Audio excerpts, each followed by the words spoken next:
அனைவருக்கும் வணக்கம். நான் Dinesh, CEO and Director of Ladder Group of Companies. Ladder Land Surveys ஆரம்பிச்சது கிட்டத்தட்ட ஒரு 12 வருஷம் ஆகுதுங்க. அதில் பார்த்தீங்கன்னா we are basically land surveyors. தமிழ்நாட்டில் என்னென்ன மேஜர் ப்ராஜெக்ட்ஸ் பண்ணியிருக்கோம்னு பார்த்தீங்கன்னா புதிய தலைமைச் செயலகம், மெட்ரோ ட்ரெயினில் ப்ராஜெக்ட்ஸு, அதுக்கப்புறம் மெரினா பீச், அண்ணா சமாதி, இதெல்லாம் மெயினாக சர்வே பண்ணியிருக்கிறோம். இது இல்லாமல் ஒரு சில பெரிய பெரிய பில்டிங்ஸு இதெல்லாமே பண்ணியிருக்கோம். திருமலா திருப்பதி தேவஸ்தானம் கோவில் பண்ணியிருக்கிறோம். அந்த கோவில் எந்தெந்த கோவில் தத்தெடுக்குதோ அது எல்லாமே பண்ணியிருக்கிறோம். இதெல்லாம் பண்ணிட்டே வர காலகட்டத்தில் நமக்கு தேவையான ஆட்கள், அதாவது சர்வேயர்ஸ், நல்லா படிச்ச குவாலிஃபைடு சர்வேயர்ஸ்க்காக தேடும் பொழுது அப்பதான் எங்களுக்கே புரிய வந்தது, சர்வேயர்ன்ற ஒரு கேட்டகரியே காலேஜ்ல யாருக்கும் சொல்லிக் கொடுக்கப்படல, ஆர் அவங்களுக்கு இந்த மாதிரி ஒரு ஃபீல்டு இருக்குன்றதே அறிவுறுத்தப்படலைன்றது தான் தெரிய வந்தது. ஒரு பெரிய லேக், அங்க ஒரு பெரிய கேப் இருந்துச்சு ஸ்டூடெண்ட்ஸுக்கும் ஆக்சுவல் ஃபீல்ட்ல என்ன நடக்குதுன்றது. ஒரு பையன் இன்ஜினியரிங்கோ டிப்ளமாவோ ஐடிஐயோ முடிக்கிறான்னா உடனே அவனுக்கு இமீடியட்டா என்ன ஜாப் கிடைக்கும் அப்படின்னு அவனை யோசிச்சிங்க, அவங்ககிட்ட கேட்டீங்கன்னா அந்த பையன் பிடிச்சிட்டு வர பையங்க என்ன சொல்லுவாங்கன்னா, ஒரு சைட் சூப்பர்வைசர் வேலை நான் போவேன் சார், இல்லைன்னா டிசைனிங் போவேன் சார். இதுதான் ரெண்டு மெயின் கிரைட்டீரியா இருக்கும். பட் இன்னொரு முக்கியமான ஒரு கோர், மறைக்கப்பட்ட கோர்ன்னு சொல்றதை விட ஒரு நிராகரிக்கப்பட்ட கோர்னே சொல்ற ஒரு பெரிய முக்கியத்துவம் கொடுக்கப்படாத core subject of civil engineering பார்த்தீங்கன்னா சர்வே தான். அந்த சர்வேன்ற சப்ஜெக்டை ஒரு மெயின் ஸ்பெஷலைசேஷனா எடுத்து அதுக்கு எவ்வளவு டிமாண்ட் இருக்கு அப்படின்ட்டு எல்லா மக்களிடையிலும் கொண்டு போய் சேர்க்கறது தான் லேண்ட் சர்வே. அது இன்ஸ்டிடியூட் ஆஃப் டெக்னாலஜி, நம்மளோட கம்பெனி பேர் ladder survey institute of technology. இது எதுக்காக இந்த கம்பெனி ஆரம்பிச்சோம் அப்படின்னு பாத்தீங்கன்னா, ஒவ்வொருத்தரும் கண்டிப்பா நம்ம படிச்சுட்டு வரோம். படிக்கும் பொழுது நம்ம அப்பா அம்மாவோட காசுல மட்டுமே நம்ம படிக்கிறோம்னு நினைச்சோம்னா மிகப்பெரிய முட்டாள்தனம் தான் நான் சொல்லுவேன். ஏன்னா அதுல ஒவ்வொருத்தர் குடிமகனோட டாக்ஸ் பணமும் அதுல கலந்துருக்கு. ஒவ்வொரு இந்திய நாட்டு குடிமகன், இந்த நாட்டோட ஒவ்வொருத்தரோட செல்வம், ஒவ்வொருத்தரோட உழைப்பும், ஒவ்வொருத்தரோட வேர்வையும் டாக்ஸ் பணமா நம்மளோட கல்வியில செலவிடுறாங்க நம்ம கவர்மெண்ட். சோ அப்படி இருக்கும் பொழுது நமக்கு இந்த சமுதாயத்துக்கு ஏதாவது ஒண்ணு திருப்பி செய்யணும்ன்ற கடமை ஒவ்வொருத்தருக்கும் இருக்கணும். அப்படிப்பட்ட ஒரு சின்ன கடமையில தான் நாங்க இந்த இன்ஸ்டிடியூட் ஆரம்பிச்சது. இதுல கண்டிப்பா நாங்க பணம் வாங்குறோம், இல்லைன்னு நான் சொல்லல. ஆனா இந்த நாட்டுக்கு ஏதாவது செய்யணும்ன்ற பட்சத்துல கண்டிப்பா இதுல நாங்க டிஸ்கவுண்ட்ஸும் கொடுக்கறோம். ஏழை மக்கள் வந்தா ஃபுல்லா ஒரு ரூபாய் கூட பணம் வாங்காம ட்ரைனிங் கொடுத்து அவங்களுக்கு வேலை வாய்ப்புகளும் வாங்கி கொடுக்கறோம். இது மிகப்பெரிய ஒரு சவாலான செயல். அடுத்தது பாத்தீங்கன்னா இதுல என்ன மாதிரிலாம் கத்துக் கொடுக்குறோம், என்னென்ன பண்றோம் அப்படின்றது பாத்தீங்கன்னா, ஒரு காலகட்டத்தில் பாத்தீங்கன்னா, ஒரு காலகட்டம் எதுக்குங்க, ஒரு 10 வருஷம் முன்னாடி போனீங்கன்னாலே போதும், டேப்பு இல்ல செயின் இதை வச்சுதான் சர்வே பண்ணிருப்பாங்க, நிலம் அளந்திருப்பாங்க. ஃபார் எக்ஸாம்பிள் ஒரு சொத்து பிரிக்கணும் அப்படின்னாக்க நிலம் அளந்து இதுல இவங்களுக்கு இந்த பங்கு அவங்களுக்கு அந்த பங்கு அப்படின்லாம் சொல்லும் போது ஒரு ஏக்கர் பிரிக்கிறாங்கன்னா ஒரு செயின் டேப்பு வச்சு பண்ணிருப்பாங்க. ஆனா இப்போ அது டோட்டல் ஸ்டேஷன் ஒரு இன்ஸ்ட்ருமெண்ட் வச்சு பண்றோங்க. அந்த இன்ஸ்ட்ருமெண்ட் லேசர் பொருத்தப்பட்ட இன்ஸ்ட்ருமெண்ட். சோ ரொம்ப துல்லியமாகவும் அக்யூரேட்டாகவும் வரதுக்கான வாய்ப்புகள் மிக அதிகமா உண்டுங்க ரிசல்ட். சோ அதை யூஸ் பண்ணி பண்றதுனால இன்னும் ரொம்ப அட்வான்ஸ் டெக்னாலஜி போறதுனால இப்ப இந்த பில்டிங் கட்டடம் கட்டுறாங்க இல்லைங்களா, அந்த கட்டடம் எவ்வளவு நாள் நிற்கும். இப்ப ஃபார் எக்ஸாம்பிள் ஒரு பில்டர் கிட்ட நீங்க போறீங்க, எனக்கு எங்க வீடு கட்டி கொடுங்க அப்படின்னு நீங்க கேக்குறீங்க. அப்ப அவர் கட்டி கொடுக்கிற பட்சத்துல என்ன சொல்லுவாங்க, மினிமம் கேரண்டின்னு ஒண்ணு கொடுப்பாங்க. ஒரு 50 வருஷம் பில்டிங் எந்த இதுவும் ஆகாதுங்க, கிராக் டெவலப் ஆகாது, இடிஞ்சு விழாது, பில்டிங்கோட லைஃப் அப்படின்னு சொல்ற மாதிரி சொல்லுவாங்க. சோ அது 50 வருஷமா இருக்கலாம், 75 வருஷமா இருக்கலாம், ஏதோ ஒண்ணு இருக்கலாமுங்க, ஒவ்வொரு பில்டரும் ஒண்ணு சொல்லுவாங்க. ஆனா அத்தனை வருஷம் அவர் சொல்ற மாதிரி அப்படியே நிக்குமான்னு கேட்டீங்கன்னா, அது நிக்கணும்னு ஆசைப்பட்டீங்கன்னா கண்டிப்பா உங்களோட காலம் பொசிஷன் எப்படி இருக்குது, அது டிசைன் பண்ண மாதிரியே பூமியில அதே மாதிரி அமைச்சிருக்காங்களா அப்படின்றது உங்களுக்கு தெரியணும். அதே மாதிரி அமைக்கணும்னா பழைய மெத்தட்ஸ்ல கண்டிப்பா அது நடக்காதுங்க, நிச்சயமா நடக்க முடியாது. அது இப்ப இருக்கிற மெத்தட்ல அந்த டோட்டல் ஸ்டேஷன் யூஸ் பண்ணி அந்த லேசர்ல எடுத்துன்னு போய் மார்க் பண்ணா மட்டுமே அது சாத்தியம். அதுவும் வெறும் கிரவுண்ட் ஃப்ளோர், வெறும் அந்த கடக்கால் ஃபவுண்டேஷன் இதெல்லாம் மட்டும் போடுறதுக்கு மட்டும் இது தேவை. அதுக்கு மேல ஃபர்ஸ்ட் ஃப்ளோர் கட்டும் போதெல்லாம் இது தேவையில்ல, அப்படியே கயிறுல வச்சு கொண்டு போயிடலாம் அப்படின்னு நினைச்சாங்கன்னா அதையும் சாத்தியம் இல்லைங்க. கடைசி ஃப்ளோர், கடைசி முடிக்கிற வரைக்கும் கண்டிப்பா உங்களுக்கு அந்த டோட்டல் ஸ்டேஷன் சர்வே தேவைங்க. இதுதான் இப்ப ஃபாரின்ல ஃபுல்லா பண்றதுங்க, அந்த காலத்துல இருந்தே பண்றாங்க. பட் இந்தியால இப்ப கிட்டத்தட்ட ஒரு 40% மேல வந்துட்டாங்க. எல்லாருமே பெரிய பெரிய கம்பெனிஸ், பெரிய பெரிய கன்ஸ்ட்ரக்ஷன் கம்பெனிஸ் எல்லாருமே கடைசி லெவல் வரைக்கும் சர்வே யூஸ் பண்றாங்க. ஓகே, அவங்க ஸ்டார்டிங் ஸ்டேஜ்ல இருந்து எண்ட் ஸ்டேஜ் வரைக்கும் இப்ப சர்வேயர்ஸ் யூஸ் பண்றாங்க.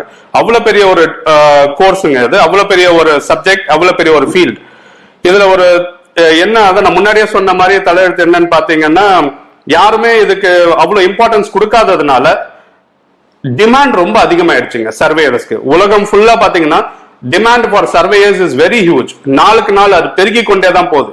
ஏன் பெருகி கொண்டு போகுதுன்னு பாத்தீங்கன்னு வச்சுக்கோங்களேன், உலகத்துல டெவலப்மெண்ட் இல்லாத நாடு எங்க, ஏதாவது ஒரு நாடு, ஏதாவது ஒரு ஊரு காமிச்சிங்கன்னா நம்ம சர்வேயர்ஸ்க்கோ சிவில் இன்ஜினியர்ஸ்க்கோ அங்கதான் வேலை வாய்ப்பு கிடையாது. சோ உலகத்துல அந்த மாதிரி எந்த ஒரு நாடுமே கிடையாது, எந்த ஒரு இடமுமே கிடையாதுங்க. இருக்கிற எல்லா இடத்துலயும் டெவலப்மெண்ட் நடந்துட்டு இருக்குங்க. சோ அந்த இடத்துல எல்லாம் சர்வேயர்ஸ் வேலைகள் வாய்ப்புகள் இருக்குன்ற பட்சத்துல சோ அதுக்கு நம்ம என்ன பண்றோம்னா, உங்களை அதுக்கு ஏத்த மாதிரி வேலை வாய்ப்பு எங்கெங்கெல்லாம் தேவை, அங்க என்ன உங்களுக்கு எதிர்பார்க்கிறாங்க, என்ன மாதிரி உங்ககிட்ட இருந்து திறமைகள் எதிர்பார்க்கிறாங்கன்றதை ஐடென்டிஃபை பண்ணி அதை தான் உங்களுக்கு நாங்க கத்துக் கொடுக்கிறோம். இப்போ நம்மளோட ட்ரைனிங் பேட்டர்ன்ஸ் எப்படி இருக்கும்னு பாத்தீங்கன்னா, கண்டிப்பா இது வந்துட்டு ஒரு ரூம்குள்ள உட்கார்ந்தோ இல்ல நான் சொல்றத நோட்ஸ் எடுத்துக்கிட்டோ அந்த மாதிரி இருக்காதுங்க. கண்டிப்பா டே 1 நீங்க ஒரு 5% தியரி இருப்பீங்க. பேசிக்ஸ் பிரஷ் அப் பண்ணுவோம், கண்டிப்பா பேசிக்ஸ் பிரஷ் அப் பண்ணி தான் ஆகணும் எதுவாக இருந்தாலுமே. அடுத்த 95% கண்டிப்பா இது ஃபீல்டு ட்ரைனிங் தாங்க, எல்லாமே ஆன் தி ஜாப் ட்ரைனிங். இன்னொரு முக்கியமான விஷயம், இந்தியாலேயே நம்ம leader survey institute of technology மட்டும்தான் on the job training first ஆரம்பிச்சதுங்க. ஏன்னா நம்மளோட கம்பெனி தான் லேடர் லேண்ட் சர்வேஸ், நம்மளோட இன்னொரு வெர்டிகல் தான் ladder survey institute of technology. இதுல வர பசங்களை லேடர் லேண்ட் சர்வேஸ்க்கு அனுப்பிச்சு நாங்க அங்கேயே ஆன் தி ஜாப் ட்ரைனிங் கொடுத்தது. எங்களோட ஓன் ப்ராஜெக்ட்ஸ்லயே நாங்க ஆன் தி ஜாப் ட்ரைனிங் கொடுக்க ஆரம்பிச்சது இந்தியாவிலே நம்மளோட நிறுவனம் தான்ன்றது மிக பெருமையா நான் சொல்லிக்க முடியும். இப்ப நிறைய பேர் பண்றாங்க, பட் இருந்தாலும் இன்னைக்கும் எஃபிஷியன்டா போறது நம்மளது மட்டும்தான். அது எஸ், இது ரொம்ப மார்த்தட்டி சொல்லக்கூடிய விஷயம். இன்னொன்னு பாத்தீங்கன்னு வச்சீங்கன்னா, வேலை வாய்ப்புகள் பாத்தீங்கன்னா ஸ்டார்டிங் ஒரு இன்ஜினியரிங் முடிச்சுட்டேன், இல்ல டிப்ளமா முடிச்சுட்டேன், இல்ல ஐடிஐ முடிச்சுட்டேன் இப்படின்றவங்களுக்கு சாய்ஸ் இருக்குங்க. எப்பவுமே சாய்ஸ் இருக்குங்க. ஒரு என்ன சொல்றது, ஒரு வேலை வாய்ப்புகள்னு இப்ப மெயினா கொண்டு வரோம்னு பாத்தீங்கன்னா, இன்ஜினியரிங்ல படிச்சவங்க, ஐடிஐ படிச்சவங்க, டிப்ளமா முடிச்சவங்க, இவங்க எல்லாருக்குமே ஏதோ ஒரு இடத்துல கண்டிப்பா ஒரு வேலை காத்துட்டு இருக்குங்க. நான் சர்வேன்னு மட்டும் சொல்லிங்க, ஏதோ ஒரு வேலை கண்டிப்பா காத்துட்டு இருக்குங்க. ஆனா அதுல போட்டிகள் அவ்வளவா இல்லாத வேலை வாய்ப்பு எதுன்னு பாத்தீங்கன்னா, கண்டிப்பா நிச்சயமா சர்வே ஒண்ணு இருக்குதுங்க. இதுல எங்க நிறுவனம் எப்படி அது தலை சிறந்து நிக்குது, இல்ல எதுல அதுல வந்துட்டு ஒரு வழிகாட்டுதா இருக்கிறோம் அப்படின்னு பாத்தீங்கன்னா, இந்த மாதிரி இன்ஜினியரிங், டிப்ளமா, ஐடிஐ முடிச்ச பசங்களுக்கு மட்டும் இல்லைங்க. இதுல கைவிடப்பட்டவங்களா இருக்காங்க. +2 முடிக்க முடியாத ஏதோ ஒரு காரணங்களால இன்ஜினியரிங் முடிக்க முடியாம, இல்ல டிப்ளமா முடிக்க முடியாம, ஐடிஐ முடிக்க முடியாம வாழ்க்கையில தவற பசங்களும் இருக்கிறாங்க. ஏதோ ஒரு காரணம் இருக்குங்க கண்டிப்பா. அவங்களுக்கு காரணம் இல்லாம யாருமே அந்த மாதிரி திசை மாதிரி போறவங்களே கிடையாது மனுஷங்களை. அப்படிப்பட்ட பசங்களுக்கும் ஒரு வாய்ப்பு நம்ம கொடுக்குறோங்க. ஒரு வாய்ப்பு கிரியேட் பண்ணி அவங்களுக்கும் வேலை வாய்ப்பு, இந்த மாதிரி ட்ரைனிங் அவங்கள கூட்டிட்டு வந்து ட்ரைனிங் கத்து கொடுத்து அவங்களும் வேலையில நம்ம பிளேஸ் பண்ணி இருக்கிறோம். அவங்களோட ஸ்டார்டிங் சேலரி 10,000 இருக்கலாம். ஆனா அவங்க வளர வளர அவங்களோட சேலரி ரேஞ்ச் பாத்தீங்கன்னா 25 to 30,000 ஆகுங்க. இது எல்லாமே பாத்தீங்கன்னா கைவிடப்பட்டவங்களோட சேலரி ஸ்ட்ரக்சர்ஸ் நான் சொல்றேங்க. அந்த கோர்சஸ் டிஸ்கண்டினியூ பண்ணவங்க, இல்ல பாதியில நிறுத்தினவங்க, அவங்களுக்கு கிடைக்கக்கூடிய சேலரி தான் அந்த 10,000 ரூபாய், இல்ல 20,000 ரூபாய், 30,000 ரூபாய்க்குள்ள வந்து நிக்கலாமுங்க. பட் இன்ஜினியரிங் முடிச்சவங்க அவங்களாம் பாத்தீங்கன்னா ஸ்டார்டிங் ஒரு 12 இல்ல 15 ஆரம்பிக்கோங்க. கிட்டத்தட்ட வெளிநாடுலாம் போனாங்கன்னா ஒரு 1.25 லட்சம் 1.5 லட்சம் வரைக்கும் வாங்குறவங்க இருக்காங்க. இப்ப நம்ம இன்ஸ்டிடியூட் எடுத்துக்கோங்க, நம்ம கிட்ட படிச்சவங்க கிட்டத்தட்ட 227 பேர் கல்ஃப்ல மட்டுமே இருக்கிறாங்க, 76 பேர் சிங்கப்பூர்ல மாத்திரமே இருக்காங்க. சோ இதுதான் நம்மளோட பெரிய பலம்னு சொல்லலாம். ஏன் அந்த பலம்னு சொல்றீங்க? உங்ககிட்ட படிச்சாங்க, பணம் கட்டினாங்க, போய் சேர்ந்துட்டாங்க, நல்லா சம்பாதிக்கிறாங்க, அவங்க குடும்பத்தை பாத்துக்கிறாங்க, இதெல்லாமே அவங்களோட பலம் நீங்க நினைக்கலாம். ஆமா, கண்டிப்பா இல்லன்னு நான் சொல்ல, ஏன்னா அதெல்லாமே அவங்களோட உழைப்பு தான். பட் இருந்தாலும் எங்களோட பலம் எப்படி நான் சொல்றேன்னா, நம்ம கிட்ட படிச்ச ஒரு நன்றிக்காக அவங்க என்ன பண்றாங்கன்னா, சார் எனக்கு ஒரு சர்வேயர் வேணும், எங்க கம்பெனில ஆபரேட்டர் வேணும், எங்க கம்பெனில அசிஸ்டன்ட் வேணும் அப்படின்ட்டு எவ்ரி மந்த் ஒவ்வொரு மாசமும் இங்க படிக்கிற இன்னொரு பையனை அவங்க வேலைக்கு எடுத்துக்கிறாங்க. கண்டிப்பா அது நமக்கு பலம் தானுங்களே. நம்ம வந்துட்டு இதுக்காக எக்ஸ்ட்ரா ஒரு ரூபாயோ இல்ல எதுவுமே சார்ஜ் பண்றது கிடையாது. அதே மாதிரி வேலை வாய்ப்பு வாங்கி கொடுக்குற அந்த பையனும் ஒரு ரூபாயும் வாங்குறது கிடையாதுங்க. இட்ஸ் ஆல் பியூர் ஒரு கம்யூனிட்டி மாதிரி ஃபார்ம் பண்ணிட்டு நம்மளுக்குள்ள ஒருத்தருக்கு ஒருத்தர் ஒத்தாசை பண்ணிக்கிறது தாங்க. பியூர் மனுஷத்தன்மை தாங்க. ஒருத்தருக்கு ஒருத்தர் ஒத்தாசை செய்யறது தாங்க இது நடக்குது.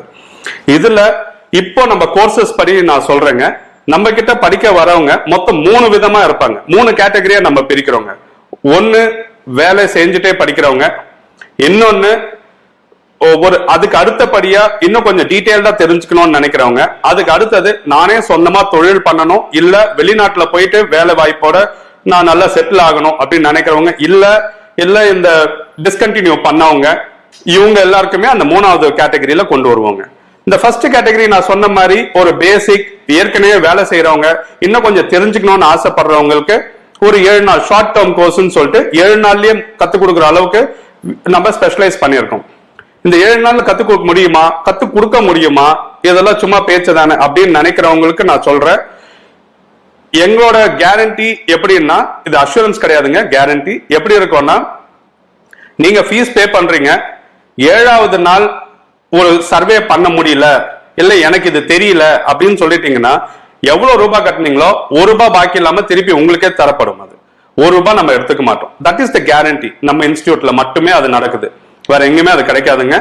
1 ரூபாய் கூட இல்லாம திருப்பி இல்ல சார் எனக்கு இது புரியல, 7வது நாளுக்கு அப்புறம் எனக்கு இது தெரியல, நான் சர்வே பண்ண முடியல அப்படின்னு நீங்க சொல்லிட்டீங்கன்னா கண்டிப்பா 1 ரூபாய் இல்லாம திருப்பி அத்தனை ரூபாயும் உங்களுக்கு திருப்பி கொடுக்கப்படும். அந்த மாதிரிதான் நம்மளோட கேரண்டி. இதுல என்னென்ன கத்துக் கொடுப்போம்னா, கொஞ்சம் குறிப்பிட்ட அமௌண்ட் ஆஃப் சர்வே கத்துக் கொடுப்போம், டிஃபரெண்ட் டைப்ஸ் ஆஃப் மார்க்கிங் கத்துக் கொடுப்போம், அப்புறம் லெவல் எப்படி பண்றது, செட்டிங் அவுட் எப்படி பண்றது, இது எல்லாமே கத்துக் கொடுப்போங்க. அப்புறம் டேட்டா டவுன்லோட் எப்படி பண்றது, அப்லோட் எப்படி பண்றது அப்படின்றத கத்துக் கொடுப்போம். இதுக்கு அடுத்த கோர்ஸ்ல பாத்தீங்கன்னா இதுக்கு ஏத்த மேப்பிங் எப்படி பண்றது அப்படின்றத கத்துக் கொடுப்போம். அது ஒரு 15 நாள் கோர்ஸ், 2 வாரம் கோர்ஸ். அதுக்கு அடுத்தது பாத்தீங்கன்னா ஒரு 3 மாச கோர்ஸ் வருங்க. அதுதான் மெயின் கோர்ஸுங்க. அந்த கோர்ஸ்ல பாத்தீங்கன்னா கிட்டத்தட்ட ஒரு 15-20 நாட்கள் வந்துட்டு உங்களுக்கு ட்ரைனிங், டெவலப்மெண்ட், உங்களோட பர்சனாலிட்டி எப்படி டெவலப் பண்றது, எப்படி ட்ரெஸ் பண்றது, எப்படி பேசுறது, கிளைண்ட் கிட்ட இருக்க அப்ஜெக்ஷன் எப்படி ஹேண்டில் பண்றது, இது அத்தனையுமே கத்துக் கொடுக்கப்படும். ஃபுல் சர்வே நீங்க பண்ணுவீங்க, டிசைன் எப்படி பண்றதுன்னு கத்துப்பீங்க, ஆர்கிடெக்ட் டிராயிங் எப்படி ரீட் பண்றதுன்னு கத்துப்பீங்க, அதை எப்படி இம்ப்ளிமெண்ட் பண்றதுன்னு கத்துப்பீங்க. அதன் பிறகு உங்களை சைட்ல டைரக்டா ஆன் தி ஜாப் ட்ரைனிங் கொடுத்துருவாங்க. அங்க ஏற்கனவே இருக்கிற சைட்ல உங்களை போஸ்டிங் போட்டுட்டு, அது ஆந்திராவா இருக்கலாம், தமிழ்நாடா இருக்கலாம், கர்நாடகாவா இருக்கலாம், எந்த ஸ்டேட்ல வேணா இருக்கிற எக்ஸிஸ்டிங் சைட்ல உங்களை போஸ்டிங் போட்டு உங்களுக்கும் எம்ப்ளாயி ஆக்கி அங்கேயே உங்களுக்கு 2 மாசம் ட்ரைனிங் இருக்கும். ஃபுல் ஹார்ட் கோர் ட்ரைனிங் இருக்கும். ஆக்சுவலா எப்படி நடக்குமோ அதே மாதிரிதான் நடக்கும். இது நான் ஃபர்ஸ்ட் சொன்ன முதல் 2மே நம்மளோட ஓன் சைட்ல நடக்குங்க. இன்னொருத்தர் சைட்டுக்கு போக மாட்டீங்க, நம்மளோட ஓன் சைட்லயே உங்களுக்கு கத்துக் கொடுக்கப்படும். இந்த 2வது உங்களுக்கு ஏற்கனவே 1 மாசம் ட்ரைனிங் முடிச்சதுனால தைரியமா நீங்க இன்னொரு சைட்ல ஒர்க் பண்ணலாம். அதுவும் நம்ம மூலியமாவே, நம்ம கம்பெனி மூலியமாவே தான் நீங்க போவீங்க. அந்த 3வது கோர்ஸ் சொல்லும் பொழுது அதுல நீங்க வேலை ஊருக்கு போறதுக்கான செலவுகள் இருக்கும், அங்க போய் தங்குற செலவு இருக்கும், சாப்பிடுற செலவு இருக்கும். இது எல்லாமே கம்பெனி நம்மளே பேர் பண்ணிப்போம். அதெல்லாம் சேர்த்துதான் அந்த ஃபீஸ் ஸ்ட்ரக்சரே வரும். ஸோ இதுதான் நம்ம இருக்கிறது. இதுல இப்போ உங்களுக்கு நான் ஏதாவது டிப்ஸ் சொல்லணும்னு நினைச்சீங்கன்னா, எனக்கு லைஃபே போயிடுச்சு, இதுக்கப்புறம் என்ன பண்றதுன்னு எனக்கு தெரியல, கண்ணு கட்டி விட்ட மாதிரி இருக்கு, எங்க அப்பா அம்மாவை எப்படியாவது நான் காப்பாற்றணும், இல்ல எங்க சொந்தக்காரங்க முகத்துல முழிக்கணும், தைரியமா இருக்கணும், தலை நிமிர்ந்து நான் வாழணும், என் ஃப்ரெண்ட்ஸ் மத்தியில நானும் நிமிர்ந்து நிக்கணும் அப்படின்னு நினைக்கிறவங்க தைரியமா எங்க கிட்ட வாங்க. கண்டிப்பா என்னைக்குமே உங்களை கைவிட மாட்டோம். பணம் மட்டுமே வாழ்க்கை கிடையாதுங்க. அதை மைண்ட்ல வச்சுட்டு திருப்பி நம்ம சொசைட்டிக்காக ஏதோ ஒண்ணு செய்ய போறோம்ன்றது மைண்ட்ல வச்சுட்டு வாங்க. எங்களோட எந்த ஒரு தனி மகனோ இல்லைன்னா ஒரு ஸ்டூடெண்ட், ஒரு ஆணா இருக்கலாம் பெண்ணா இருக்கலாம், அவங்க நம்ம இன்ஸ்டிடியூட்டுக்கு வராங்கன்னா அவங்களுக்கு நம்ம சொல்ற ஒரே ஒரு வாக்கியம், நம்மளோட அவங்க கிட்ட நம்ம எடுத்துக்கிற உறுதிமொழி என்னன்னு பாத்தீங்கன்னா, மேக்சிமம் ஒரு 4 வருஷம் எங்க வேணா ஒர்க் பண்ணலாம். அவங்க கத்துக்கிட்ட பிறகு ஏதாவது ஒரு இடத்துல 4 வருஷத்துல ஒர்க் பண்ணுங்க. 5வது வருஷம் உங்க பேர்ல ஒரு கம்பெனி ஆரம்பிங்க. யாரா ஒருத்தருக்கு சம்பளமாவது நீங்க கொடுக்கணும். இதுதான் அவங்க கிட்ட இருந்து நாங்க எடுத்துக்கிற உறுதிமொழி. நாங்க 3 விதமான ட்ரைனிங்கும் கொடுத்துட்டு இருக்கோம். அதுல ஒன்று வந்துட்டு இன்ஹவுஸ் ட்ரைனிங், அதாவது நம்ம இன்ஸ்டியூட்குள்ள வந்து படிக்க வைக்கிறது, ட்ரைனிங் கொடுக்கறது பசங்களை கூட்டு வந்து. இன்னொன்று பாத்தீங்கன்னா கேம்பஸ் ட்ரைனிங், அதாவது காலேஜஸ்க்குள்ள போயிட்டு இன்ஜினியரிங், டிப்ளமா ஆர் ஐடிஐ காலேஜஸ்க்கு போயிட்டு அவங்க ஸ்டூடெண்ட்ஸுக்கு நம்ம கற்றுக் கொடுத்து ட்ரைனிங் கொடுத்து அதுல ஒரு சில பசங்களை தேர்ந்தெடுத்து அவங்களுக்கு வேலை வாய்ப்பு கொடுக்கறது, 100% ஜாப் கேரண்டியோட கொடுக்கறது.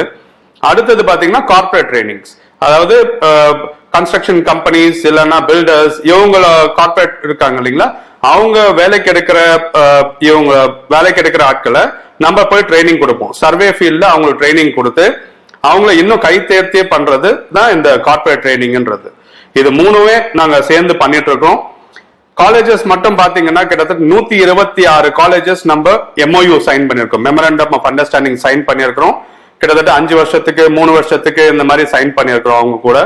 அது எங்கெங்க இருக்குன்னு பாத்தீங்கன்னா ஆந்திர பிரதேசம், தமிழ்நாடும் சேர்ந்து பண்றோம். நம்ம ஆந்திர பிரதேஷ்ல கிட்டத்தட்ட விஜயவாடா, தெலுங்கானா இன்னும் போலீங்க, விஜயவாடா வரைக்கும் நம்ம ட்ரைனிங் கொடுக்குறோம்.